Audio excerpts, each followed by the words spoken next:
একাদশ ও দ্বাদশ শ্রেণীর সুপ্রিয় শিক্ষার্থীবৃন্দ, আমি নিক্সন দাস, প্রভাষক, অর্থনীতি বিভাগ, বিয়ানীবাজার সরকারি কলেজ, সিলেট। আমি আবারও তোমাদের সামনে নতুন একটি ক্লাস নিয়ে হাজির হয়েছি। আজকে আমার ক্লাসের আলোচনার বিষয় হচ্ছে বাজার। গত সর্বশেষ ক্লাসে আমি বাজারের প্রথম অংশ শুরু করেছি। এইবার আমি বাজারের দ্বিতীয় অংশ বা শেষ অংশ নিয়ে আলোচনা করব। প্রথমেই আজকের আলোচনার বিষয় হচ্ছে পূর্ণ প্রতিযোগিতামূলক বাজারে ফার্মের স্বল্পকালীন ভারসাম্য। পূর্ণ প্রতিযোগিতামূলক বাজার বলতে কী বোঝায়? পূর্ণ প্রতিযোগিতামূলক বাজার বলতে বোঝায় যে বাজারে ক্রেতা এবং বিক্রেতারা প্রতিযোগিতার মাধ্যমে ক্রয় বিক্রয় করে থাকে। পূর্ণ প্রতিযোগিতার মাধ্যমে ক্রয় বিক্রয় করে থাকে, সেটা হচ্ছে পূর্ণ প্রতিযোগিতামূলক বাজার। তার মানে সেখানে যে কোনো সংখ্যক ক্রেতা থাকতে পারে, যে কোনো সংখ্যক বিক্রেতা থাকতে পারে, এবং সেই বাজারে পণ্যের মুক্ত সরবরাহ থাকবে। সেই ক্ষেত্রে পূর্ণ প্রতিযোগিতামূলক বাজারের ক্ষেত্রে আরও কয়েকটি বৈশিষ্ট্য রয়েছে। আমরা যেমন বাজারে সমজাতীয় দ্রব্য থাকতে পারে, তারপরে ক্রেতা এবং বিক্রেতা উভয়েরই বাজার সম্পর্কে পুরো ধারণা থাকবে। তারপরে আছে বাজারের পণ্যদ্রব্যের দামও প্রায় স্থির। এইগুলো হচ্ছে পূর্ণ প্রতিযোগিতামূলক বাজারের গুরুত্বপূর্ণ বৈশিষ্ট্য। আচ্ছা, এবার যেহেতু আমরা পূর্ণ প্রতিযোগিতামূলক বাজারে ফার্ম কিভাবে স্বল্পকালীন ভারসাম্য অর্জন করে। আচ্ছা, ফার্মের স্বল্পকালীন ভারসাম্য বলতে বোঝায় এক বছরের মধ্যে একটি ফার্ম কিভাবে তার ভারসাম্য অবস্থায় পৌঁছে। সেখানে আবার তিনটা শর্ত হতে পারে: স্বাভাবিক মুনাফা, অতিরিক্ত মুনাফা, আবার লোকসান। তো এক্ষেত্রে আমাদের পূর্ণ প্রতিযোগিতামূলক বাজারে ফার্মের স্বল্পকালীন ভারসাম্য কিভাবে হয়, সেটা আবার ভারসাম্যের প্রয়োজনীয় শর্তগুলো আমরা দেখব। প্রথমেই প্রয়োজনীয় শর্ত, পর্যাপ্ত শর্ত আর অতিরিক্ত শর্ত। আমি তিন ধরনের শর্ত নিয়ে আসব। আচ্ছা, আমি শীটের মাধ্যমে তোমাদেরকে দেখাচ্ছি ভারসাম্যের প্রয়োজনীয় শর্ত। প্রয়োজনীয় শর্ত, সেখানে প্রথম প্রয়োজনীয় শর্তই দেওয়া আছে marginal revenue equal to marginal cost, অর্থাৎ প্রান্তিক আয় আর প্রান্তিক ব্যয় রেখা প্রান্তিক আয় প্রান্তিক ব্যয় যখন সমান হবে, সেটা হচ্ছে প্রয়োজনীয় শর্ত। আচ্ছা, মার্জিনাল রেভিনিউ আর মার্জিনাল কস্ট সমান হবে, সেটা হচ্ছে প্রয়োজনীয় শর্ত। 2 নম্বর শর্ত পর্যাপ্ত শর্ত। পর্যাপ্ত শর্ত কি? পর্যাপ্ত শর্ত হচ্ছে মার্জিনাল কস্ট রেখার ডাল মার্জিনাল রেভিনিউ রেখার ডালের চেয়ে খাড়া হবে, অর্থাৎ এমসি রেখার ডাল গ্রেটার দেন এমআর রেখার ডাল। আর পর্যাপ্ত শর্ত হচ্ছে এমসি রেখার ডাল এমআর রেখার ডালের চেয়ে অধিক খাড়া বা বড় হবে, অর্থাৎ এমসি রেখা এমআর রেখাকে নিচ দিক থেকে উপরের দিকে গিয়ে ছেদ করবে, নিচ থেকে উপরের দিকে গিয়ে ছেদ করবে এমসি রেখার ডাল এমআর রেখাকে। আচ্ছা, তারপরে অতিরিক্ত শর্ত আছে। অতিরিক্ত শর্ত তখনই আসবে যখন স্বাভাবিক মুনাফা বা অতিরিক্ত মুনাফা বা একটা লোকসানের সম্মুখীন হবে ফার্ম। সেটা কিসের উপর নির্ভর করে? সেটা ফার্ম এই সব কন্ডিশনে যাবে। একটা ফার্ম স্বাভাবিক মুনাফা হবে নাকি অতিরিক্ত মুনাফা হবে নাকি ক্ষতি হবে, সেটা একটি রেখার উপর নির্ভর করবে, সেটা হচ্ছে এভারেজ কস্ট রেখা। এভারেজ কস্ট বা গড় ব্যয়, স্বল্পকালীন গড় ব্যয় রেখার উপর নির্ভর করে আমরা নির্ধারণ করতে পারবো, বা স্বল্পকালীন গড় ব্যয় রেখার চেহারা দেখে আমরা আয়ত্ত করতে পারবো বা বুঝতে পারবো যে ফার্ম স্বাভাবিক মুনাফা নাকি অস্বাভাবিক মুনাফা নাকি ক্ষতির সম্মুখীন হবে। আচ্ছা, এই অতিরিক্ত শর্তটায় গড় ব্যয় রেখাকে নিয়ে অতিরিক্ত শর্ত আছে 3টা।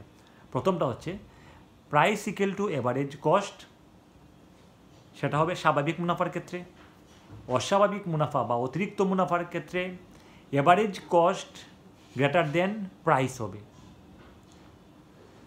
আমি আবারও বলছি, স্বাভাবিক মুনাফার ক্ষেত্রে price equal to average cost হবে, অতিরিক্ত বা অস্বাভাবিক মুনাফার ক্ষেত্রে price greater than average cost হবে,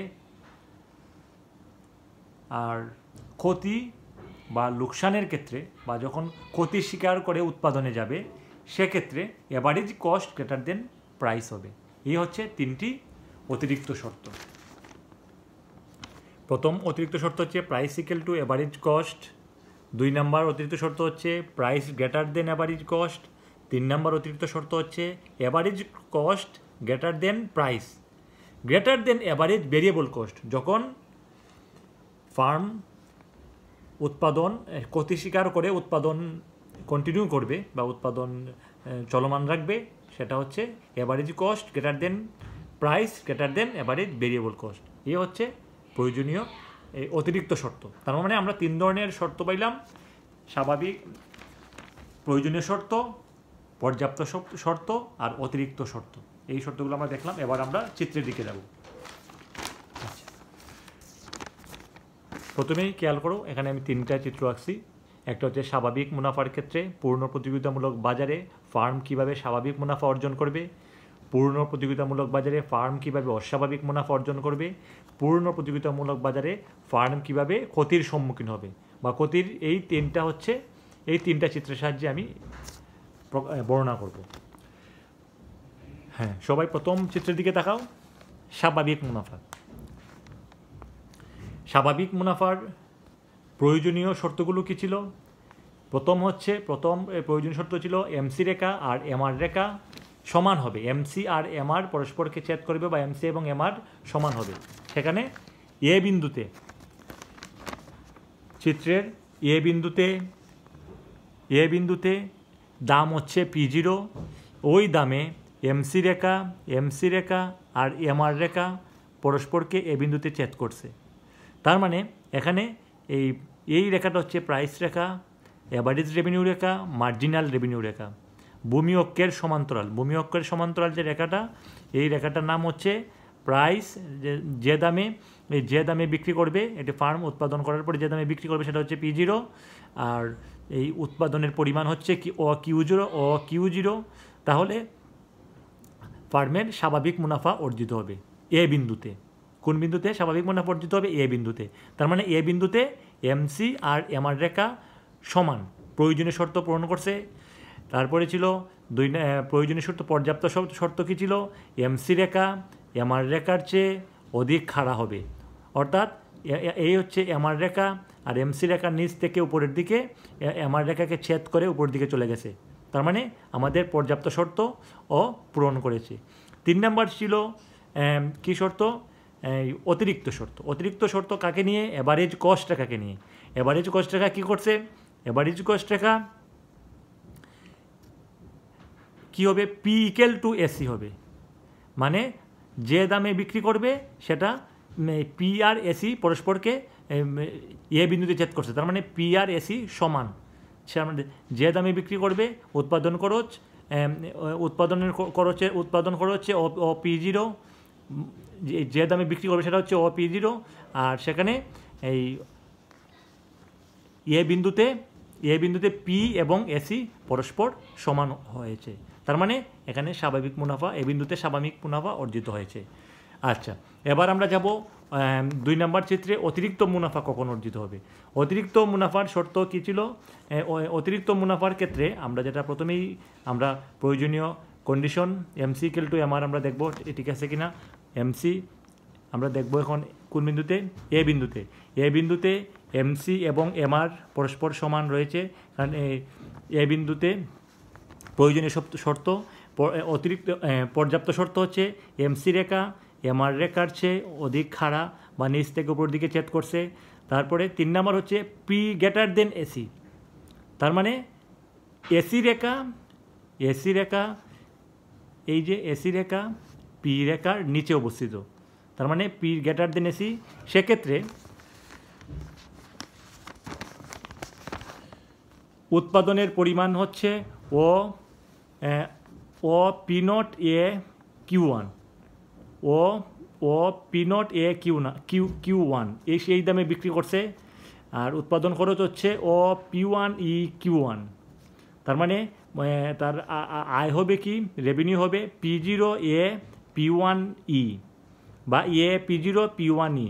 এই যে আমি আলাদাভাবে মার্ক করলাম, সেই এতটুকু হচ্ছে তার আয়ের পরিমাণ বা অতিরিক্ত মুনাফার পরিমাণ। তার মানে আমরা দেখলাম যে এখানে স্বাভাবিক অতিরিক্ত মুনাফার পরিমাণ কতটুকু। 3 নম্বর আমরা দেখব ক্ষতি স্বীকার করে যদি উৎপাদন করে। আচ্ছা, সেক্ষেত্রে আমরা প্রথমে চিত্রের দিকে দেখাইলাম। প্রথমে প্রয়োজনীয় শর্ত কি, এমসি রেখা আর এমআর রেখা পরস্পর সমান, এমসি এবং এমসি ইকুয়াল টু এমআর হবে। আমরা P0 বিদ্যুতে দেখলাম এমসি এবং এমআর পরস্পর সমান, যে P0 দামে এমসি এবং এমআর পরস্পর সমান পেলাম, প্রথম প্রয়োজনীয় শর্ত। এবার আসো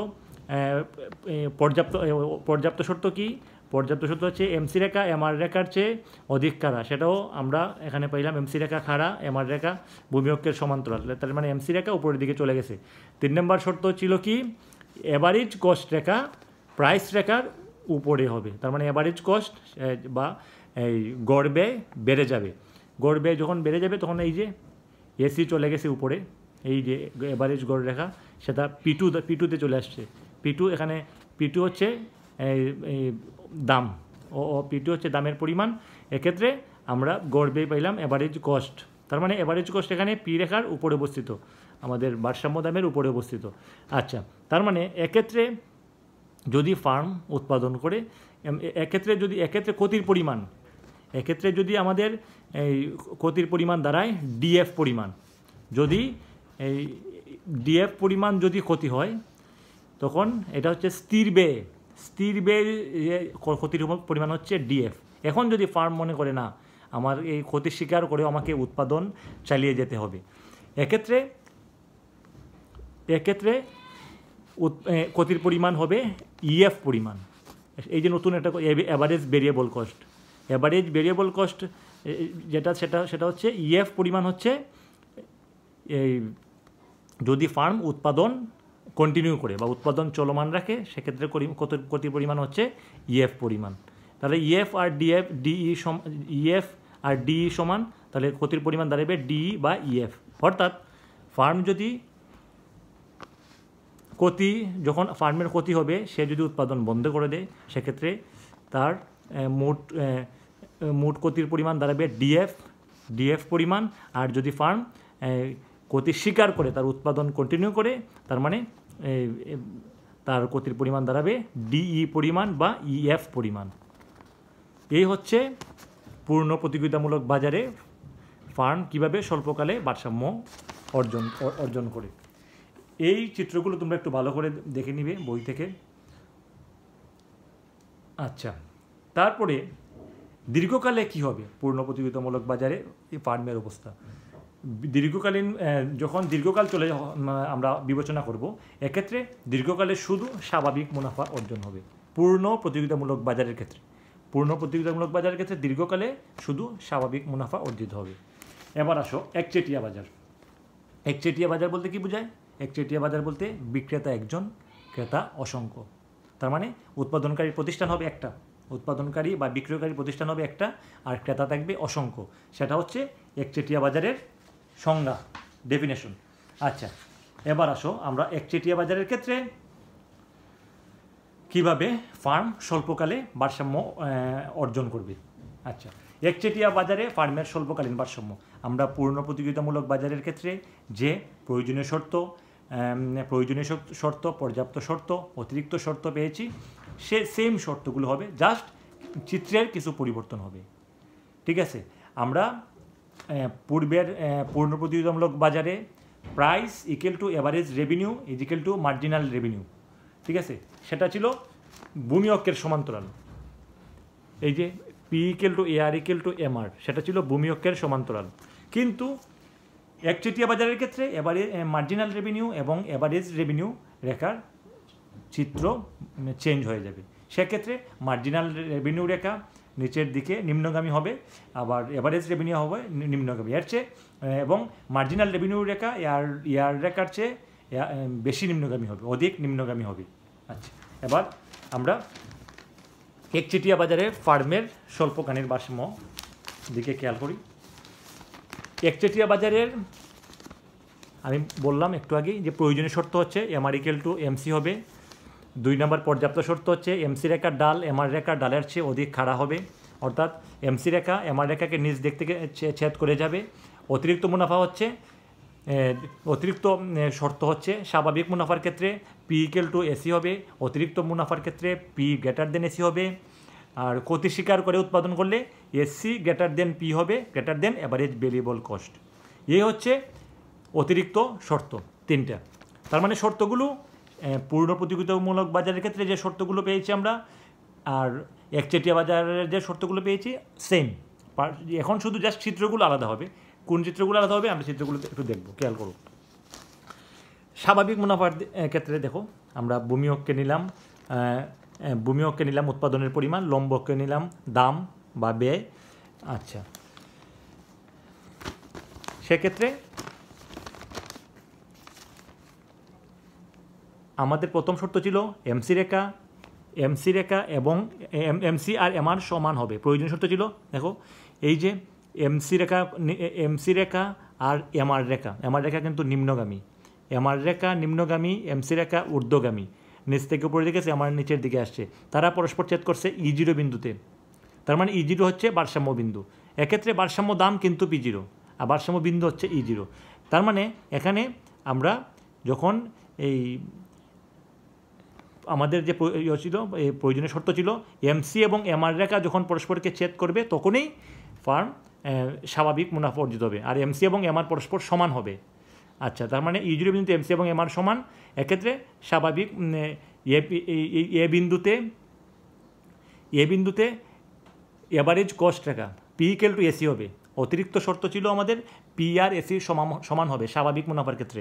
তাহলে এখানে স্বাভাবিক মুনাফার ক্ষেত্রে দেখো পি আর এসি সমান কিনা, এই যে পি ভারসাম্য দাম ও P0 যদি দাম হয়, এখানে এই যে এসি রেখা পি রেখাকে ছেদ করছে, তার মানে পি আর এসি পরস্পর সমান। তাহলে আমাদের এই 3টা কন্ডিশনই এই স্বাভাবিক মুনাফার ক্ষেত্রে আমরা পূর্ণ করেছি। এবার আসো অতিরিক্ত মুনাফা বা অস্বাভাবিক মুনাফার ক্ষেত্রে কী হবে।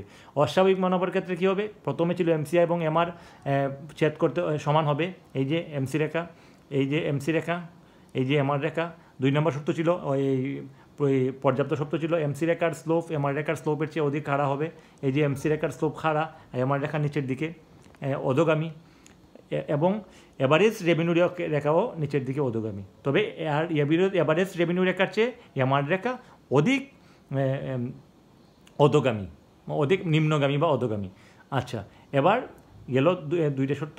এবার আসো অতিরিক্ত শর্ত কি। অতিরিক্ত শর্ত হচ্ছে পি গ্রেটার দেন এসি।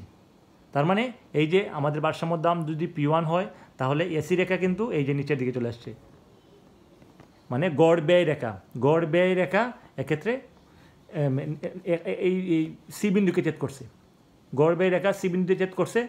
তার মানে সেটা এইখানে দাম হচ্ছে P2। তার মানে যেহেতু এই ও P1 B Q1 এটা হচ্ছে আয়ের পরিমাণ, আর ব্যয়ের পরিমাণ হচ্ছে ও P2 সি Q1, এটা হচ্ছে ব্যয়ের পরিমাণ। তাহলে আয় থেকে ব্যয় বিয়োগ দিলে বা বাদ দিলে আমরা পাবো স্বাভাবিক মুনাফার পরিমাণ।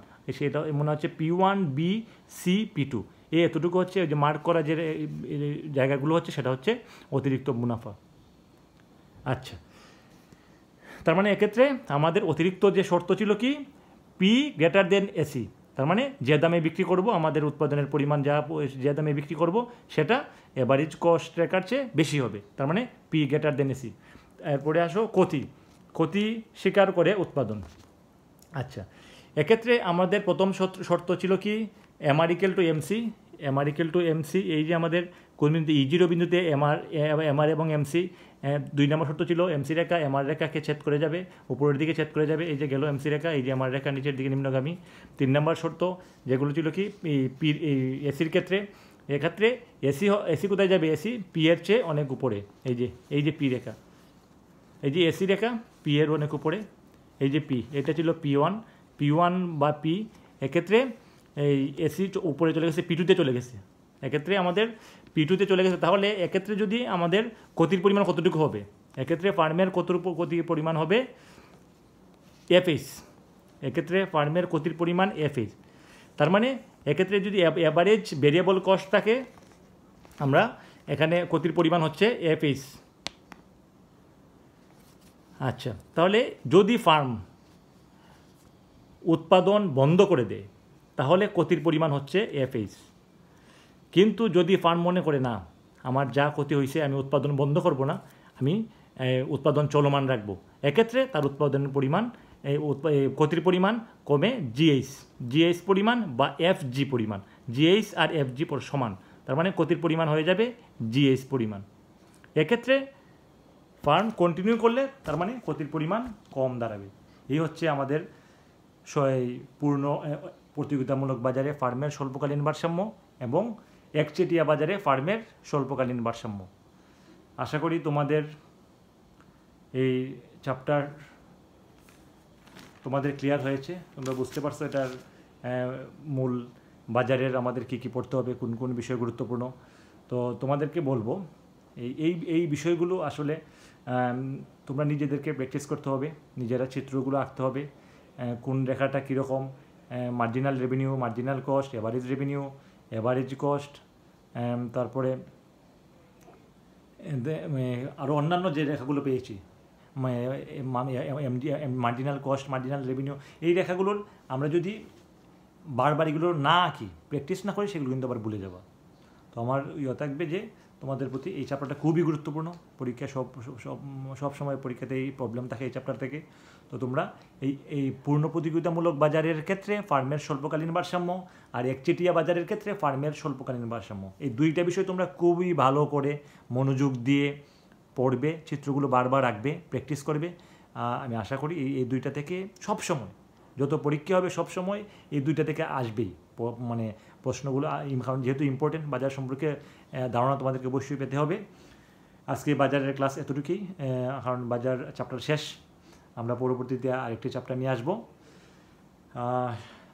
এই করোনা দুর্যোগের সময় সারা পৃথিবী এখন আতঙ্কগ্রস্ত, সবাই এই অবস্থায় সবাই নিরাপদে থাকতে হবে, সবাইকে সামাজিক দূরত্ব বজায় রেখে চলাচল করতে হবে। যারা বাইরে যাবে অবশ্যই কখনো মানে একজন লোক থেকে আরেকজনের সাথে কমপক্ষে 3 ফুট দূরত্ব বজায় রাখতে হবে। কোনো তাড়াহুড়া করার দরকার নেই, বাইরে গেলে অবশ্যই সেটা মেনটেন করবে। বিশেষ করে ব্যাংকে বা বিভিন্ন অফিসে বা বিভিন্ন বাজারে যাও, সবসময় আমাদের এই শরীরে গা গ্যাসের চলা থেকে বিরত থাকতে হবে। আর সবাইকে পরিষ্কার পরিচ্ছন্ন থাকতে হবে। সবাই ভালো থেকো, সুস্থ থাকো, সবার জন্য শুভকামনা। ধন্যবাদ সবাইকে।